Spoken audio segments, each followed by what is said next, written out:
Everybody loves Kate. She is a feisty little thing, has a lot of personality. She likes tons of entertainment. She wants people talking to her all the time. She likes to be center stage. She really likes to play with my hair. It's kind of an obsession. Lately, she's been obsessed with like logos on shirts, so she keeps trying to grab at them. Kate is very opinionated, very demanding, but also very cute. She's just the sweetest kid ever. So our house has always been pretty vibrant. A lot of people here, pretty big family, a lot of energy. And like most houses with kids with teenagers in it, there's kids coming in and out all the time. And since Kate arrived, it's been even more exciting. When Kate came, she became kind of this magnet for all of our kids. And, you know, as teenagers, they spread and they're spreading their wings and they're leaving lots of different places. Kate really centered us, and it's really what it's done is it's brought a lot of energy to the house and a lot of love. When we found out we were having Kate, Emily and I were both taken back a little bit by that. It had been 10 years since we had a child, and you know the emotions that come with that were really invigorating.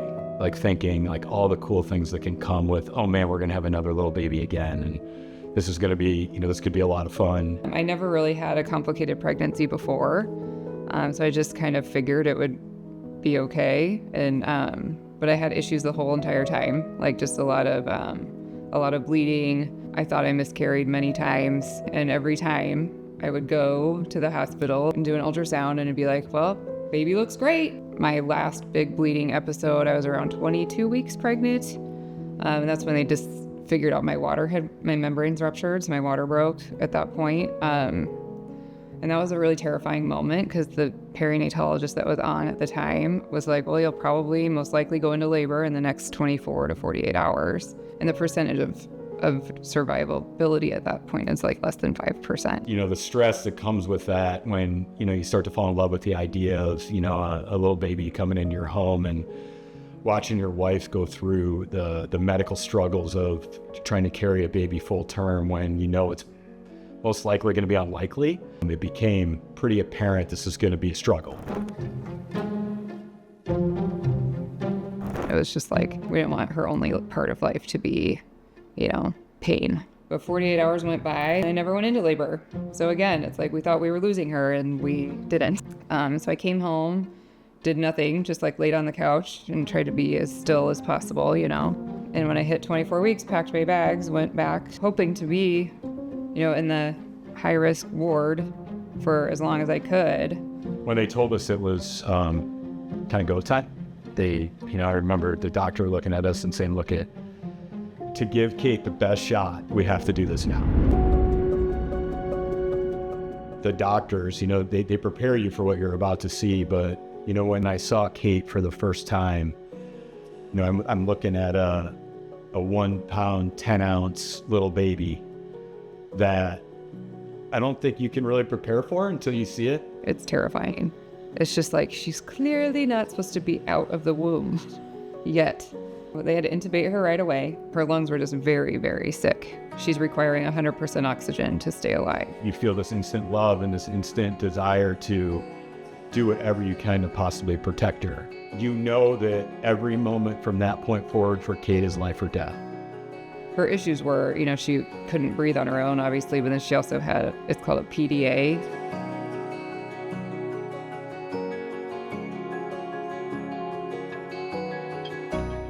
And they're like, we have to close this valve, but we're worried if we close it, she could die.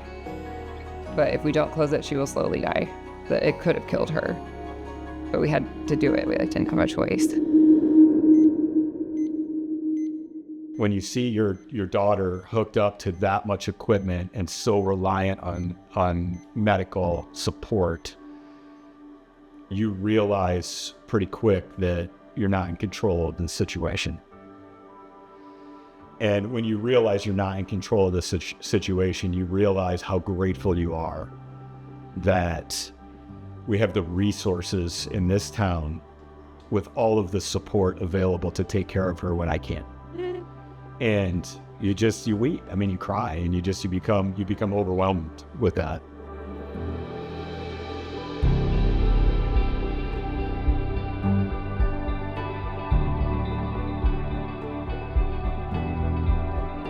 the specialists at Children's, they saved her life, no question. If we hadn't gone to Children's, she would have just slowly died. Yeah, no question. They saved her life. Children's Nebraska's NICU, run by our neonatology team and excellent intensive care nurses, is really the pinnacle of care for premature babies born in the state of Nebraska. Another great thing about Children's Nebraska and our NICU is our in-house availability of pulmonary hypertension experts, interventional cardiology experts, because we collaborate very well with our NICU. We're able to round with them on a daily basis, go up, talk to families, talk to the team. We're right here in the hospital, and so you have everything you need under one roof here at Children's Nebraska. I think back on what I'm thankful for, and there's this one moment that when we were at Children's, and Children's brought every single person that worked with Kate into one room at one time with me and Emily. And I looked around the room, and there must have been 25 people in there. We had 25 doctors, all who knew her, who knew us, who we had relationships with. And beside us were these nurses, like in our corner, helping us articulate, our feelings, because they're with us every day. And I watched all these doctors have this unified care plan that we chatted through together, and they listened to us. And I think to myself, what am I thankful for? What a moving experience. I still wish I had a picture of that room, but it was quite an amazing thing.